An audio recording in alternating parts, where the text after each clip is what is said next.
안녕하세요. 8월 5일 금요일 새벽 예배 말씀 함께 나누겠습니다. 함께 나누실 말씀은 창세기 2장 18절에서 25절 말씀입니다. 오늘 본문은 하나님이 아담에게 돕는 배필 하와를 만드신 이유가 설명되어 있는 말씀입니다. 오늘 본문을 통해서 하나님이 진정 원하시는 가정의 모습은 어떤 것인지, 또 그 안에서 우리가 가져야 하는 것은 무엇인지 살펴볼 수 있기를 원합니다. 18절 말씀입니다. 이 구절은 사람에 대한 하나님의 배려와 아담에 대한 지극한 관심이 표현되어 있는 말씀입니다. 하나님은 혼자 있을 때 아담이 외로운 것을 보셨습니다. 그리고 그것이 하나님 보시기에 좋지 않았다 말씀합니다. 창세기 1장 31절 말씀해 보면 분명히 하나님이 지으신 그 모든 것을 보시니 심히 좋았더라 말씀하셨습니다. 그런데 왜 본문에서는 좋지 않았다라고 말씀하시는 걸까요? 본문에 좋지 않았다라는 말은 나쁘다라는 개념이 아니라 더 낫다라는 의미를 가지고 있습니다. 그러니까 아담이 혼자 있는 것보다 돕는 누군가가 있는 것이 하나님이 보시기에 더 나았다라는 뜻으로 생각할 수 있습니다. 돕는 배필이란 성품과 신분에 있어서 아담과 동등하고 언제나 그 곁에 있으면서 서로 위로와 기쁨과 사랑을 나눌 수 있는 존재라는 뜻입니다. 동시에 아담이 가진 책임과 권세를 나눠지고 아담과 평등하게 하나님이 맡기신 세상을 다스리는 존재입니다. 19절 20절 말씀입니다. 아담은 어느 면으로 보나 부족함이 없었습니다. 하나님께서는 아담을 위하여 에덴을 지으셨습니다. 그리고 그곳에는 아담이 일하지 않아도 될 풍성한 열매를 내는 나무들이 있었고 온갖 종류의 짐승들과 새들이 있었는데 하나님은 그것들을 아담에게 이끌어 가셨다고 말하고 있습니다. 아담에게 아직 죄가 들어오기 전이었습니다. 하나님은 돕는 배필을 데리고 오듯 짐승들을 이끌어 아담에게 오셨습니다. 아담은 여러 생물들을 살피고 또 그 생물들의 특징과 가치를 바라보게 됩니다. 그리고 그 생물들을 바라보고 그것들을 부르는 것이 이름이 되었다고 말합니다. 아담이 각기 생물들을 부르는 것이 이름이 되었다라는 것은 그것들을 자세히 관찰했고 특징들을 발견했다라는 말입니다. 우리가 알듯이 이름을 짓는 일은 상당히 고되고 힘든 일입니다. 자녀 이름 짓는 것도 어려운데 아담은 지금 모든 생물들의 이름을 짓고 있는 것입니다. 여기서 우리가 알고 있어야 하는 점은 이 일도 하나님의 창조 사역의 일을 의미한다라는 점입니다. 모든 것을 아름답고 하나님 보시기에 좋게 지으셨지만 그것들의 이름이 없다라는 것은 아직 하나님의 창조 사역은 진행 중이라는 것입니다. 그리고 이 일을 아담이 할 수 있게 하셨던 것입니다. 고대 히브리 사회에서 이름을 부여하는 일은 그것에 대한 소유권이나 주권을 나타내는 행위였습니다.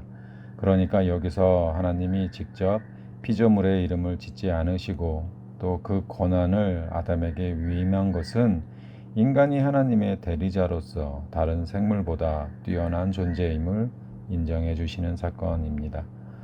그리고 하나님의 창조 사역에 아담도 참여할 수 있게 해주셔서 하나님이 느끼시는 기쁨과 행복을 함께 누릴 수 있는 특권을 아담에게 주셨던 것입니다. 그래서 아담은 하나님의 창조 세계와 하나님 사이를 연결하는 존재가 되게 됩니다. 그렇기에 창조된 피조물 중에 그 어떤 것도 아담과 어깨를 나란히 할 수 있는 존재는 있을 수 없었습니다. 그리고 하나님은 이 모습이 보시기에 좋지 않았다 말씀하시는 것입니다. 21절과 22절 말씀입니다. 하나님은 아담을 깊이 잠들게 하셨습니다. 여기에서 말하는 잠은 자연적인 수면 상태가 아닙니다. 이것은 하나님께서 아담의 배필을 만드시기 위해서 재우신 초자연적인 잠이었습니다. 마치 죽음의 단계와 같은 것입니다. 하나님은 깊이 잠든 아담의 갈빗대를 취하셔서 그것으로 여자를 만드셨습니다. 그러니까 하와는 아담과 다른 존재가 아니라는 뜻입니다. 아담과 하와는 각기 다른 두 독립적인 독립체였지만 이 둘이 한 몸이 되어야 하나님의 창조하신 온전한 존재가 될 수 있다라는 말입니다. 그리고 그렇게 함으로 창조의 기쁨과 영광을 아담과 하와가 만드는 가정에서 드러내게 된다라는 것입니다. 또 우리는 말씀 안에서 장차 둘째 아담이신 신랑 예수 그리스도와 그의 신부인 교회를 보게 됩니다. 둘째 아담이신 예수 그리스도의 옆구리로부터 흘러내린 물과 피로 말미암아 신부되는 교회가 시작되었다라는 것을 볼 수 있어야 합니다.